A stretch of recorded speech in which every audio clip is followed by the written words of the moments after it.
What is going on, you guys? I hope you're all having an embraceful day. Today, as you guys can tell by the title of this video, we are going to be replacing the alternator for like the second, well, this is the third time actually. Is it third time? Third or second time. We've already had one alternator, the OEM alternator, give out. We replaced it. We put this one, which was rebuilt, which I knew wasn't going to last long, and yeah, just like I thought, it's already out. So this is the second one. We're about to throw this one out, but instead of just going ahead and putting another OEM one, which is, I believe is like 80 amps is what it produces, I went ahead and upgraded to a 250 amp alternator, which is what you guys see right here. So not only when you're upgrading alternators do you have to, it's not just like a plug and play, like you just put it in and just connect everything back up. According to the instructions, which is where I bought it from, you need to upgrade your wiring to a 0 gauge. You need to put a fuse box, and you got to do a couple more things in order to make this work. So it isn't just a plug and play. You got to still do a little bit of modifications. So with that being said, we're going to jump right into it. I've already removed the alternator before, so I'll leave a card annotation on the top right corner if you guys want to know like step by step how to remove the alternator. Go ahead and check that video out. But for right now, we're going to jump into a time lapse. We're going to get this alternator taken out, and I also want to clean up the engine bay because, as you can tell, it is filthy. It is filthy in here, and since I am going to be going to Toyota Fest on June of 2020, we need this engine bay to look at least presentable. So let's get started. Let's jump into a time lapse.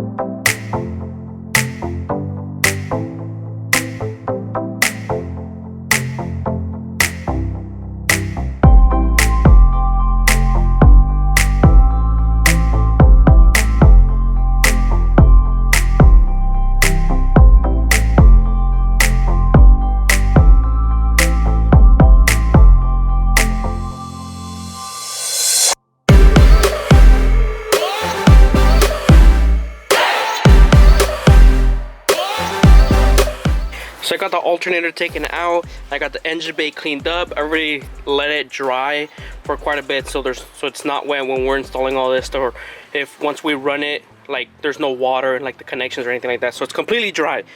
I already went ahead and moved this bracket from this side to over here. Anything else that needs to be transferred, there's nothing else that needs to be transferred over besides this, I believe. I already went ahead and test fitted this alternator. It is quite a bit of a tight fit. I was already like scuffing it up right here on this corner piece. So what I'm going to do is, so I don't struggle that much, I'm going to shave it a little bit before we get this alternator installed.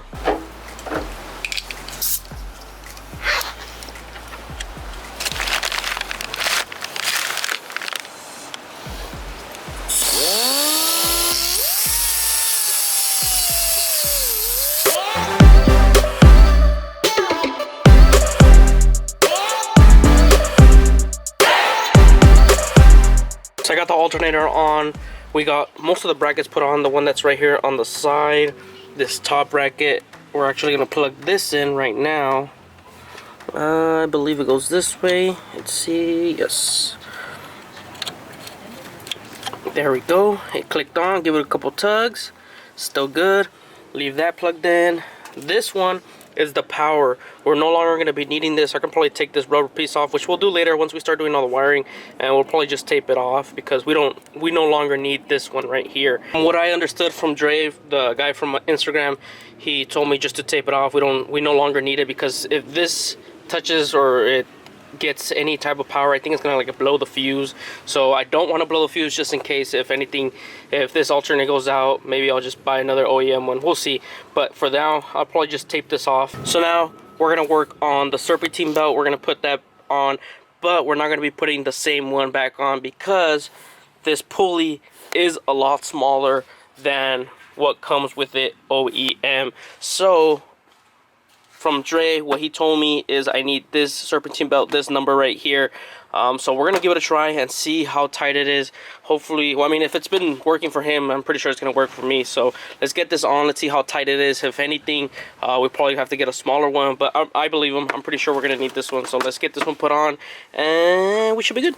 So I finally got the serpentine belt on and it is freaking pretty tight. So it's pretty spot on. I don't think I need any other belt to fit here because this one fits pretty well. So now that we got that taken care of, we got the alternator on, now we need to run all the wires. When I'm thinking about running the 0 gauge wires, which are these, I'll put a link to in the description of everything that I bought so you guys can buy the same thing, so you guys have it easy for you guys. So these wires, I'm gonna go ahead and run the positive from here. I'm probably gonna tuck it in through here, tuck it in, probably put the fuse right here, which is this piece right here, which is this piece. Put the fuse, or actually, since we're running the wires in here, we might have to put the fuse, I don't know, somewhere right here along the lines, and we'll probably connect it to the battery right here. We need to add 2 grounds to the battery, which one is to the chassis, which I think I'm gonna add to that one right there. The only thing is I couldn't find a bolt that was short enough. This was the shortest one I found, and it's still a lot, sticks out a lot. So I found this piece right here that has an Allen wrench right here. Allen wrench can fit there. And what I'm thinking about doing is putting the washer and then put a nut on top, so it's gonna be squished down pretty well, and we can always unloosen it by putting this Allen wrench into there. So that's how I'm gonna, I don't know what these are called, but you might be able to find them in the hardware store. But other than that, nothing else that's gonna be fancy. So 1 ground right there to the engine block. The other ground, I think I'm gonna run it on this one right here. This is a little bit crusty, but I'm not gonna worry about it too much because I am gonna be buying a sandblaster and I'm gonna be doing a lot of the engine bay components, so I'm not really worrying about this piece too much. I am just gonna grind down right here so it is able to make a little bit more contact.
So I just finished up the whole setup. As you guys can tell, it looks kind of technical, but it's not really that bad.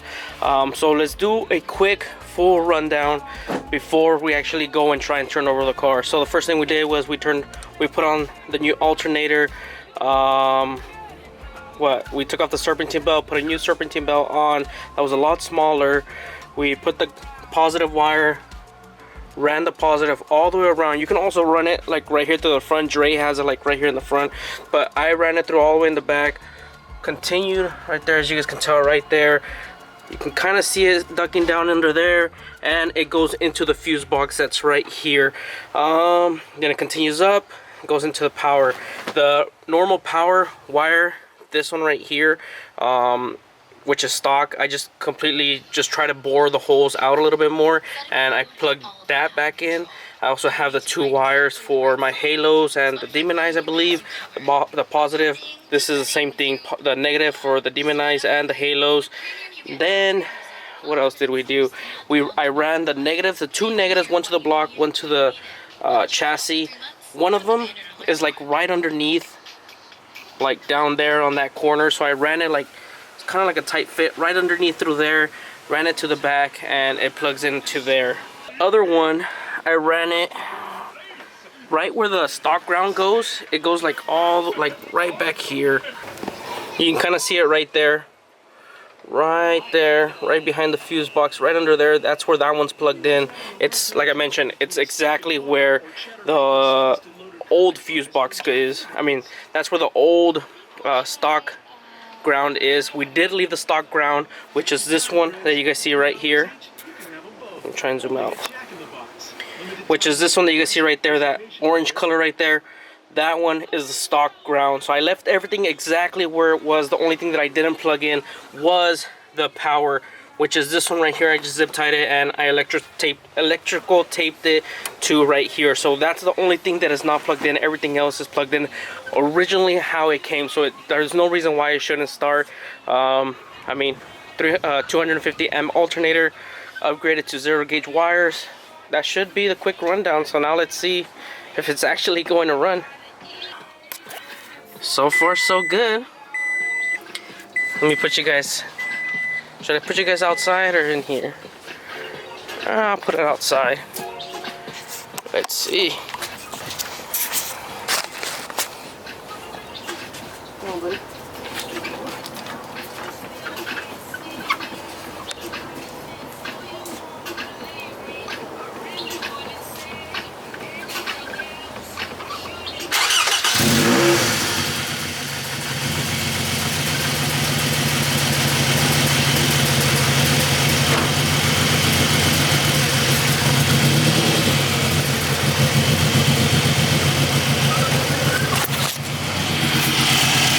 So it turns on.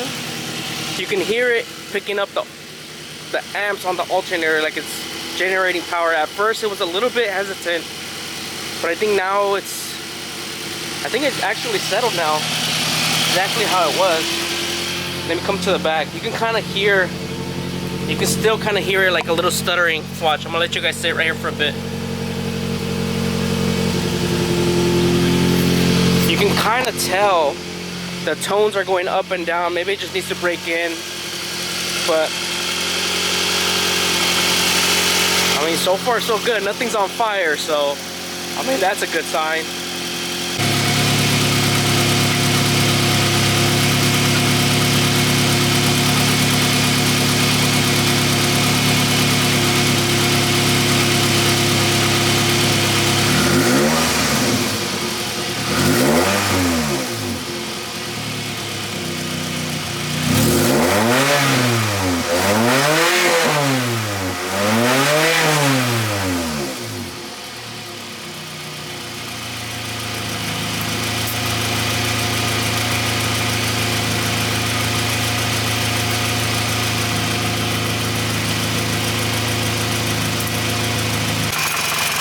So it's starting to run a little bit better now. It's not actually cutting out. I think it's because the computer needed to relearn like the alternator or whatnot, since it is a higher amperage alternator. But as you guys can tell, watch.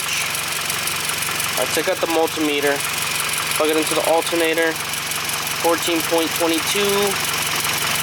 So I mean, it's working. You can also even see it spinning in there. Check the battery, 14.20 while working. I mean, it's working and it's not cutting out right now, so I'd consider that a success. So I mean, that's pretty much how you change your alternator. I mean, we're gonna continue. I'm probably gonna start driving the car tomorrow. It needs definitely a car wash. I'm gonna go to the car wash right now, just rinse it down so I can start driving my car again, because I miss driving, especially since the gas is going up. I need to get this thing back on the road. So as you guys can tell, the alternator install was a success. It is charging up the alternator, it is charging up the battery, so everything is working the way it is supposed to. I just think that the ECU just needed to relearn the alternator since it's a higher amperage alternator, like I mentioned. But other than that, that's where I'm gonna end today's video, guys. I hope you guys enjoyed today's video, and I hope this was as informative as I could make it. Huge shout out to Dre. I'll leave his Instagram in the description down below. If you guys have any questions, ask me, ask him. He knows way more than me, so go ahead and ask him. But yeah, catch you guys in the next video, guys. Peace out and embrace yourself.